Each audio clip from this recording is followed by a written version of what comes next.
For this next project, we're going to mill this flag box that you see here. It's got some nice detailing on the panels, and we're going to be using our flat milling table.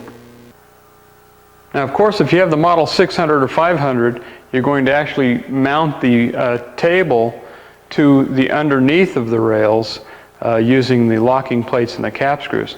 If you have the model 1000 or 1500, you'll mount the table to the adjustable rails, the inside rails, and you'll do that from the top. That gives you the ability to adjust up and down then.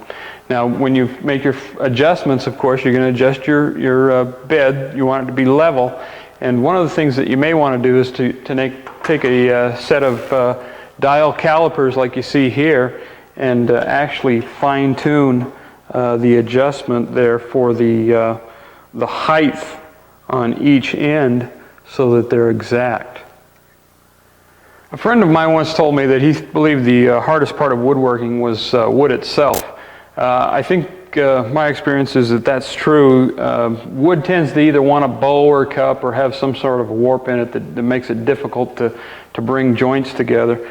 And so we're actually going to, with our double-sided tape on here, we're actually going to mill both sides of the piece and get it nice and straight and true, and that'll make it easier for us to cut. If you look closely at our miters on this project, because we have milled both sides of the material flat first, it gave us a real nice miter. We actually tried this project before we milled the stock flat, and had a problem bringing those miters together. You know how wood will always want a cup or bow on you. Well, we took that cup out of it, and then when we made our miters, you can see that we got a real nice clean joint.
You can see we've created the groove for the glass to fit in, and also the notch for the back panel so that we can close up the box. We've released the workpiece, and we're going to actually flip it over and use this 1.5-inch rope molding bit to create this honeycomb pattern or here on this outside surface of the flag box. You recall in other projects that we've done, we've actually created little spacers to ensure that our material is parallel with the router and with the rails.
Now you can see here what we're doing is we've marked a center line in the center of the material, and we're plunging that bit down, and we're just moving it. It's an 1.5 inch bit, but we're moving it every 1 inch using our scale here and our pointer on our carrier tray, and it's creating that center row for those divots. Now the next row we'll put obviously on this side, and then of course over here.